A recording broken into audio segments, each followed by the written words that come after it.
نحمده ونصلي على رسوله الكريم اما بعد فاعوذ بالله من الشيطان الرجيم بسم الله الرحمن الرحيم رب اشرح لي صدري ويسر لي امري واحلل عقدة من لساني يفقهوا قولي.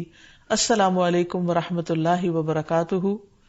آج ہم انشاءاللہ قرض سے نجات کی دعائیں آپ کے ساتھ شیئر کریں گے. اللہ سبحانہ وتعالی فرماتے ہیں وقال ربکم ادعونی استجب لکم، تمہارا رب کہتا ہے کہ تم مجھ سے دعا مانگو میں تمہاری دعا قبول کروں گا. تو انسان کسی بھی قسم کی جب مشکل میں ہو، خواہ وہ بیماری ہو، روحانی یا ذہنی پریشانی ہو، اولاد کی طرف سے کوئی پریشانی ہو یا مالی پریشانی ہو، تو ان تمام مواقع پر انسان کو اپنے رب ہی کو پکارنا چاہیے. یہ اللہ تعالیٰ کا وعدہ ہے کہ قل اللہ ینجیکم منہا ومن کل کرب، اللہ تم کو اس وقتی تکلیف اور ہر قسم کی تکلیف سے نجات دیتا ہے. تو ہمیں اللہ تعالیٰ ہی کو پکارنا چاہیے. پھر اسی طرح اللہ تعالیٰ کو پکارنے سے پہلے اللہ تعالیٰ کی تعریف اور تعریف کے بے پناہ کلمات. اللہ تعالیٰ کی تعریف کے کلمات اتنے زیادہ ہیں کہ اگر انسان ان کو ساری زندگی بھی شمار کرتا رہے تو شمار نہ کر سکے.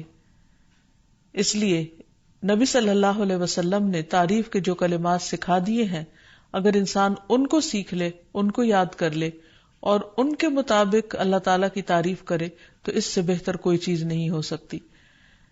تو تعریف کے یہ کلمات جو نبی صلی اللہ علیہ وسلم نے ہمیں سکھائے، اللہ اکبر کبیرہ والحمد للہ کثیرہ وسبحان اللہ بکرۃ واصیلا، اللہ سب سے بڑا ہے، بہت ہی بڑا، اور سب تعریفیں اللہ تعالیٰ ہی کے لیے ہیں، اور میں صبح و شام اللہ کی پاکی بیان کرتا ہوں.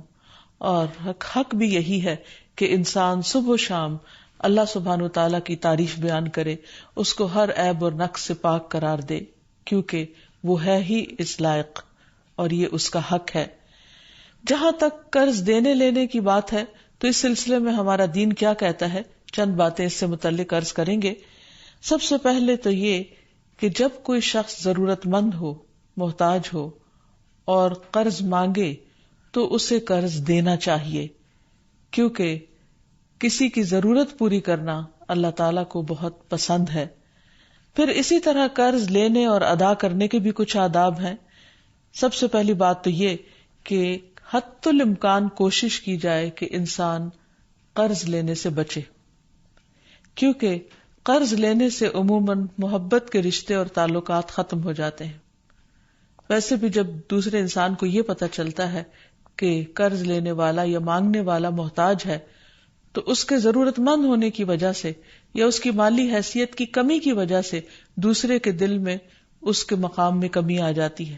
تو اس لیے اس چیز سے حتی الامکان انسان بچے، اور پھر ہر معاملے میں انسان اللہ تعالیٰ ہی سے مانگے اور کوشش کرے کہ وہ لوگوں سے قرض نہ لے.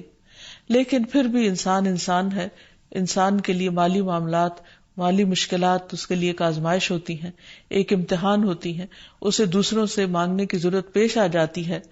تو ایسی صورت میں انسان صرف جائز ضرورتوں کے لیے مانگے، عیاشی کے لیے یا صرف خواہشات کی تکمیل کے لیے قرض نہ لے کسی سے. یہاں تک اس چیز سے روکا گیا ہے کہ اگر کوئی شخص حج پہ جانے کی بھی، یعنی اتنے بڑے نیک کام کی بھی خواہش رکھتا ہے اور اس کے لیے وہ قرضہ لینا چاہتا ہے تو اس سے منع کیا گیا. طارق بن عبد الرحمن سے مروی ہے کہ انہوں نے نبی صلی اللہ علیہ وسلم کے صحابی عبداللہ بن ابی اوفا سے سوال کیا کہ ایک شخص نے حج نہیں کیا، کیا وہ حج کے لیے قرض لے سکتا ہے؟ تو انہوں نے کہا کہ نہیں، یعنی حج جیسے نیک کام کے لیے بھی قرض نہیں لینا چاہیے. پھر اسی طرح قرض سے پاک ہونا جنت میں داخلے کی ضمانت ہے.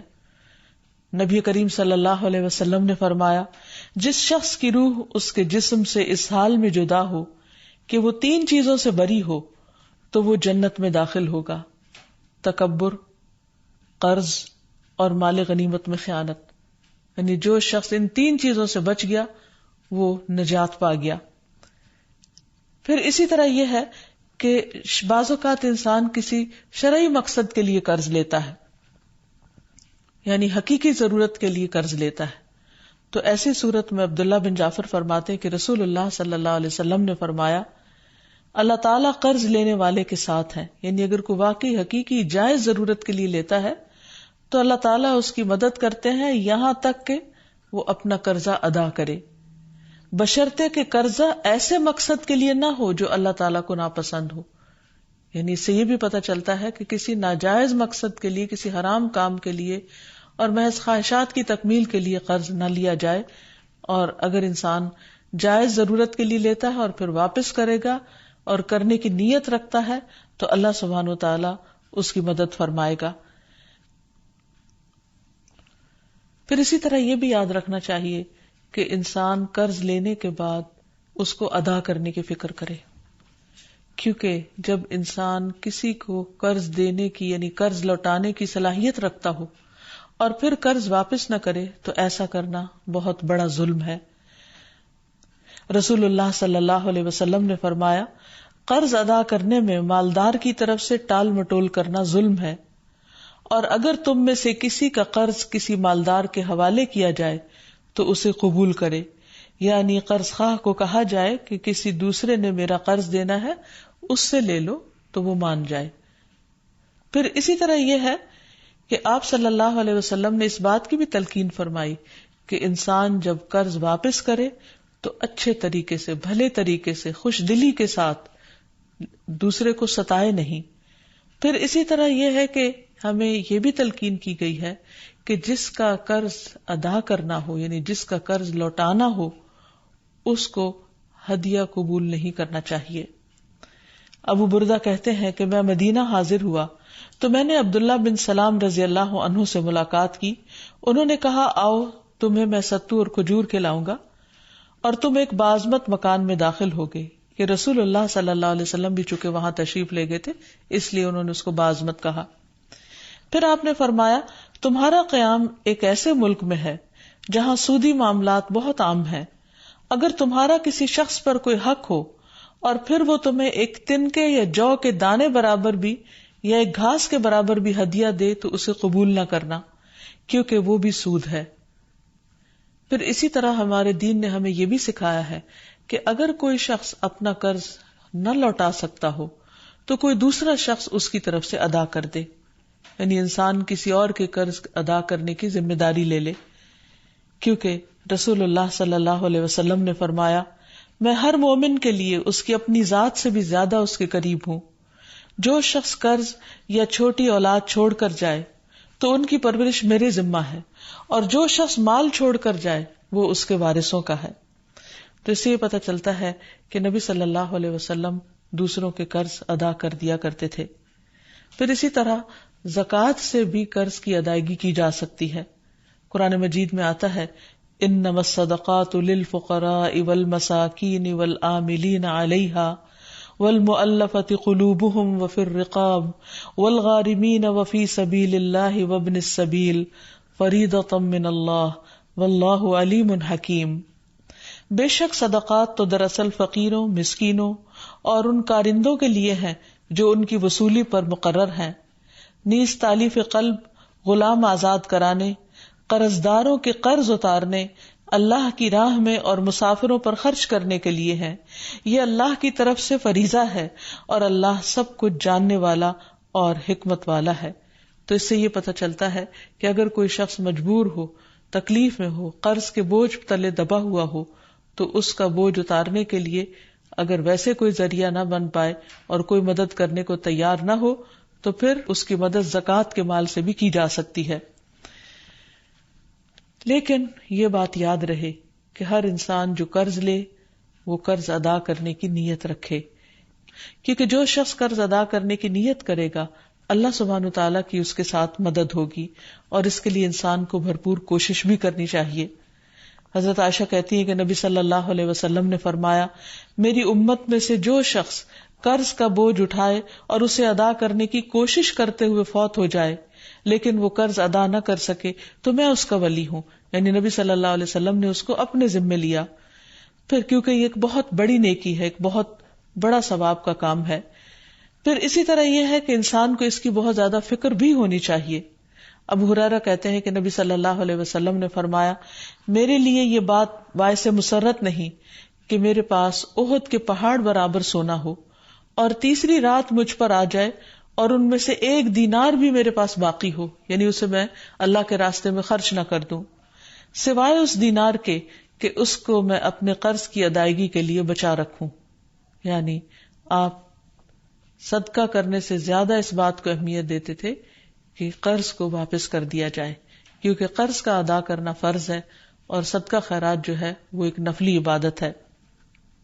اسی طرح ہم دیکھتے ہیں کہ ہمیں یہ بھی سکھایا گیا ہے کہ جب کوئی فوت ہو جائے تو اس کے چھوڑے ہوئے مال میں سے سب سے پہلے قرض چکایا جائے اس کا، اور پھر اس کے بعد اس کی وصیت پوری کی جائے.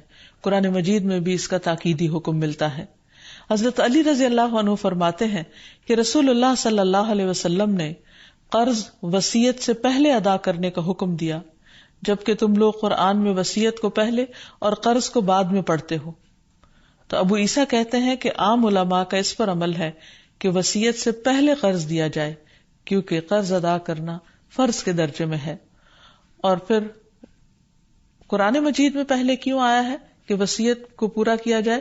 کیونکہ قرض والا تو قرض کا خود مطالبہ کر لے گا، لیکن وصیت جس کے حق میں کی گئی ہو سکتا ہے اسے معلوم بھی نہ ہو، تو اس کی اہمیت بتانے کے لیے کہ وصیت کو بھی پورا کرنا ضروری ہے.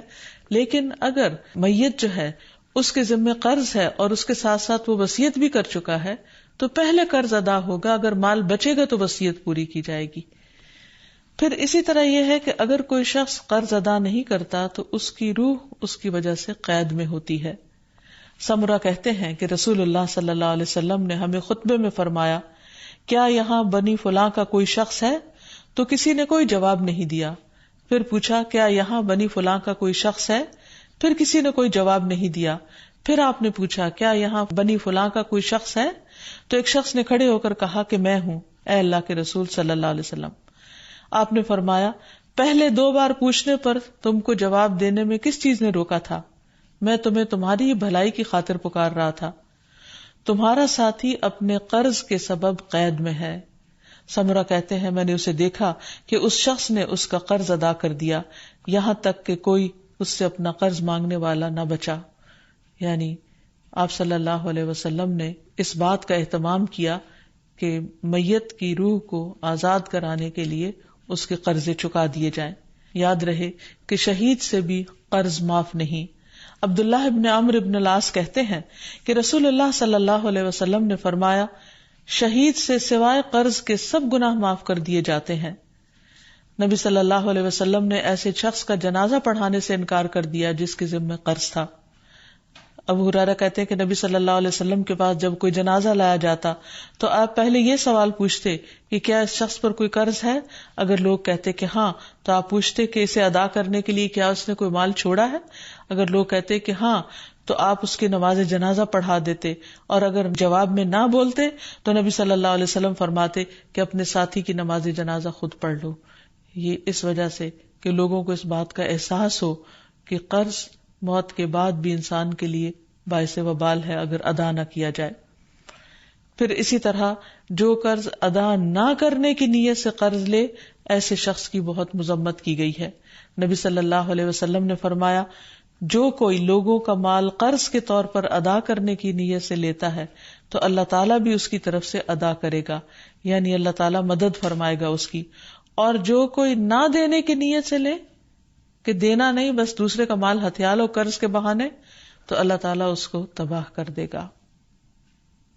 رسول اللہ صلی اللہ علیہ وسلم نے فرمایا، جو مرد بھی قرض لے اور اس کی نیت یہ ہو کہ قرضہ ادا نہ کرے گا تو وہ اللہ سے چور بن کر ملے گا.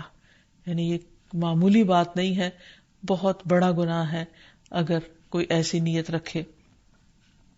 پھر اسی طرح ایک اور روایت میں آتا ہے کہ محمد بن عبداللہ بن جحش سے روایت ہے، وہ فرماتے ہیں کہ اللہ کے رسول صلی اللہ علیہ وسلم اس جگہ بیٹھے ہوئے تھے جہاں جنازے رکھے جاتے تھے، تو آپ نے اپنا سر آسمان کی طرف اٹھایا، پھر اپنی نگاہ کو نیچے کیا، پھر اپنا ہاتھ اپنی پیشانی پر رکھ کر فرمایا، سبحان اللہ سبحان اللہ، کیا سختی اتری ہے. فرماتے ہیں کہ ہم نے پہچان لیا اور ہم خاموش ہو گئے. جب دوسرا دن ہوا تو میں نے رسول اللہ صلی اللہ علیہ وسلم سے پوچھا کہ کیا سختی ہے جو نازل ہوئی ہے؟ آپ نے فرمایا قرض کے بارے میں، اس ذات کی قسم جس کے قبضے میں میری جان ہے، اگر کوئی شخص اللہ کے راستے میں قتل کر دیا گیا ہو، پھر وہ زندہ ہو جائے، پھر مار ڈالا جائے، پھر زندہ ہو، پھر مار ڈالا جائے، اور اس پر قرض ہو، تو وہ جنت میں داخل نہ ہو سکے گا. یعنی یہ بہت بڑی بات ہے. اس لیے انسان کو عام حالات میں چھوٹی موٹی ضرورتوں پر قرض نہیں لینا چاہیے، لیکن اگر کوئی شدید ضرورت ہو تو ادا کرنے کی نیت سے لینا چاہیے اور پھر ادا کرنے کی کوشش بھی کرنی چاہیے. پھر اسی طرح یہ ہے کہ اگر کوئی شخص مقروض مرے گا تو قیامت کے دن جس سے قرضہ لیا ہوگا اس کو مقروض کی نیکیاں دے دی جائیں گی، اور اگر اس کے پاس نیکیاں نہیں ہوں گی تو قرض دینے والے کی برائیاں مقروض کے ذمہ ڈال دی جائیں گی اور وہ ان کی سزا بھگتے گا، کیونکہ وہاں درہم و دینار نہیں ہوں گے، صرف نیکیاں ہی ہوں گی. دوسری طرف ہمارے دین رحمت ہے، تو اس میں مقروض کو معاف کر دینے پر بھی بہت سی احادیث ہمیں ملتی ہیں اور اسے ایک بہت بڑی نیکی قرار دیا گیا ہے. رسول اللہ صلی اللہ علیہ وسلم نے فرمایا کہ جو شخص قرضے پر مہلت دے اس کے لیے روزانہ صدقہ کرنے کا اجر ہے. برائدہ رضی اللہ عنہ سے مروی ہے کہ میں نے نبی صلی اللہ علیہ وسلم کو یہ فرماتے ہوئے سنا کہ جو شخص کسی تنگ دست مقروض کو مہلت دے دے اسے ہر دن کے عوض اتنا ہی صدقہ کرنے کا ثواب ملے گا. پھر ایک اور مرتبہ سنا تو نبی صلی اللہ علیہ وسلم نے فرمایا جو شخص کسی تنگ دست مقروض کو مہلت دے دے اسے ہر دن کے عوض دگنا صدقہ کرنے کا ثواب ملے گا. میں نے عرض کیا یا رسول اللہ صلی اللہ علیہ وسلم، پہلے میں نے آپ کو ایک گنا پھر دگنا ثواب کا ذکر کرتے ہوئے سنا تو نبی صلی اللہ علیہ وسلم نے فرمایا قرض کی ادائیگی کی مہلت کا وقت آنے سے قبل اسے روزانہ ایک گنا صدقہ کرنے کا ثواب ملے گا، اور قرض کی ادائیگی کی میعاد گزرنے کے بعد مزید مہلت دینے پر دگنا ثواب ملے گا. تو اس سے یہ پتہ چلتا ہے کہ جتنی جو مقروض کو ڈھیل دیتا ہے اس کے لیے اجر اتنا ہی زیادہ بڑھتا چلا جاتا ہے. پھر قرض کا اجر جنت کے دروازے پر بھی لکھا ہوا ہے. رسول اللہ صلی اللہ علیہ وسلم نے فرمایا ایک آدمی جنت میں داخل ہوا، وہ کیا دیکھتا ہے کہ اس کے ایک دروازے پر لکھا ہوا ہے کہ صدقہ کا ثواب 10 گنا اور قرضے کا ثواب 18 گنا ہے. یعنی اگر کوئی شخص کسی کو کچھ 1 روپیہ دیتا ہے تو اس کے بدلے میں اس کو 10 نیکیاں ملتی ہیں، لیکن اگر کوئی شخص قرض کے طور پر کسی کو دیتا ہے تو اس کے بدلے میں 18 نیکیاں اس کو ملتی ہیں. پھر اسی طرح نبی صلی اللہ علیہ وسلم نے فرمایا ایک شخص لوگوں کو قرض دیا کرتا تھا اور اپنے نوکروں سے اس نے یہ کہہ کر رکھا تھا کہ جب تم کسی کو مفلس پاؤ تو تم اسے معاف کر دیا کرو، ممکن ہے کہ اللہ تعالی ہمیں بھی معاف فرما دے. رسول اللہ صلی اللہ علیہ وسلم نے فرمایا کہ موت کے بعد جب وہ اللہ سے ملا تو اللہ تعالیٰ نے اس کو بخش دیا. تو گویا جو دنیا میں دوسروں کے گناہ معاف کر دیتا ہے، جو دنیا میں دوسروں کے قرض معاف کر دیتا ہے، قیامت کے دن اللہ تعالیٰ اس کو معاف کر دے گا. پھر اسی طرح قرض معاف کرنے والے قیامت کے دن عرش الہی کے سائے تلے ہوں گے. رسول اللہ صلی اللہ علیہ وسلم نے فرمایا جس نے تنگ دست کو مہلت دی یا اس کا قرض معاف کر دیا تو اللہ تعالیٰ قیامت کے دن اسے اپنے عرش کے سائے میں رکھے گا، جبکہ اس کے سائے کے سوا کوئی سایہ نہ ہوگا. ایسے شخص کو قیامت کے دن کی سختیوں سے بھی نجات ملے گی. پھر یہ بھی ہے کہ جو شخص کسی کو قرض معاف کر دیتا ہے اسے قیامت کے دن کی سختیوں سے نجات مل جاتی ہے. رسول اللہ صلی اللہ علیہ وسلم نے فرمایا جس کو یہ پسند ہو کہ اللہ تعالیٰ اسے قیامت کے دن کی سختیوں سے نجات دے دے تو اسے چاہیے کہ وہ مفلس کو مہلت دے یا اسے معاف کر دے. اور آخر میں دعائیں ادائیگی قرض کے لیے سب سے پہلی بات تو یہ کہ انسان اللہ تعالیٰ سے مدد مانگے، کیونکہ وہ بہترین مولا اور بہترین مددگار ہے. نعم المولا و نعم النصیر. اور پھر یہ ہے کہ اگر انسان فکر کرتا ہو اور ادائیگی کی کوشش کرتا ہو تو اس کے ساتھ ساتھ بھی دعا کرتا رہے تاکہ اللہ سبحانہ و تعالیٰ اس کا قرض ادا کروا دے. اس سلسلے میں حضرت علی رضی اللہ تعالیٰ عنہ کی ایک حدیث ہے کہ ایک غلام ان کے پاس حاضر ہوا جو زر کتابت ادا کرنے سے عاجز ہو گیا تھا، یعنی آزادی کی قیمت دینے سے عاجز ہو گیا تھا، اور عرض کیا کہ میری مدد فرمائیے. حضرت علی نے فرمایا کہ میں تمہیں ایسے کلمات سکھاتا ہوں جو رسول اللہ صلی اللہ علیہ وسلم نے مجھے سکھائے تھے. اگر تمہارے اوپر پہاڑ کے برابر بھی قرض ہوگا تو بھی اللہ تعالیٰ تیری طرف سے ادا کر دے گا. یوں کہا کرو اللہم اکفنی بحلالک عن حرامک وَأَغْنِنِي بِفَضْلِكَ عَمَّن سِوَاكَ، اے اللہ مجھے حلال مال دے کر حرام سے باز رکھ اور مجھے اپنے فضل سے اپنے علاوہ دوسروں سے بے نیاز کر دے۔ اسی طرح ایک اور روایت میں آتا ہے، حضرت انس سے روایت ہے کہ رسول اللہ صلی اللہ علیہ وسلم نے حضرت معاذ سے فرمایا، کیا میں تمہیں ایسی دعا نہ سکھاؤں جس کے ساتھ تم دعا کرو اگر تم پر احد کے پہاڑ برابر بھی قرضہ ہو تو اسے اللہ تعالیٰ تم سے ادا کر دے گا۔ اے معاذ یہ پڑھا کرو، اللہم مالک الملک تؤتی الملک من تشاء وتنزع الملک ممن تشاء وتعز من تشاء وتذل من تشاء بیدک الخیر انک علی کل شیء قدیر، رحمن الدنیا والآخرہ ورحیمہما تعطیہما من تشاء وتمنع منہما من تشاء ارحمنی رحمتا تغنینی بہا عن رحمت من سواک۔ اے اللہ بادشاہت کے مالک، تو جسے چاہتا ہے بادشاہت دیتا ہے، جس سے چاہتا ہے ملک چھین لیتا ہے، جس کو تو چاہتا ہے عزت دیتا ہے، جس کو تو چاہتا ہے ذلیل کر دیتا ہے، تیرے ہی ہاتھ میں خیر و بھلائی ہے اور تو ہی ہر چیز پر قدرت رکھتا ہے، دنیا اور آخرت کا رحمان اور ان دونوں کا رحیم، تو جسے چاہتا ہے دنیا اور آخرت دیتا ہے اور ان کو جن سے چاہتا ہے روک دیتا ہے، مجھ پر ایسی رحمت فرما جو مجھ کو تیرے علاوہ کی رحمت سے بے نیاز کر دے۔ نبی صلی اللہ علیہ وسلم کی دعاؤں میں سے قرض سے پناہ مانگنے کی دعا بھی تھی۔ نماز کے بعد یہ پڑھتے تھے، اللہم انی اعوذ بک من المأثم والمغرم، اے اللہ میں گناہ اور قرض سے تیری پناہ مانگتا ہوں۔ کسی نے عرض کیا، یا رسول اللہ صلی اللہ علیہ وسلم آپ قرض سے اتنی پناہ مانگتے ہیں؟ آپ نے جواب دیا، جب آدمی مقروض ہوتا ہے تو جھوٹ بولتا ہے اور وعدہ کرتا ہے تو خلاف ورزی کرتا ہے۔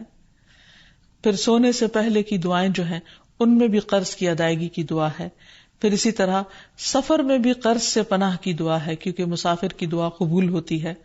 نبی صلی اللہ علیہ وسلم جب کہیں قیام فرماتے تو یہ دعا پڑھتے، اللہم انی اعوذ بک من الہم والحزن والعجز والکسل والبخل والجبن ودلع الدین وغلبۃ الرجال، اے اللہ میں تیری پناہ مانگتا ہوں غم اور رنج سے، عاجزی سے، سستی سے، بخل سے اور بزدلی سے، اور قرض چڑھ جانے اور لوگوں کے غلبے سے۔ تو یہ ہیں وہ چند مسنون دعائیں جو نبی صلی اللہ علیہ وسلم نے سکھائیں۔ اگر انسان ان کو پڑھتا رہے تو قرض سے نجات حاصل ہو جائے گی۔ اللہ تعالی ہم سب کو ہر طرح کی پریشانیوں سے محفوظ رکھے۔ وآخر دعوانا ان الحمد للہ رب العالمین۔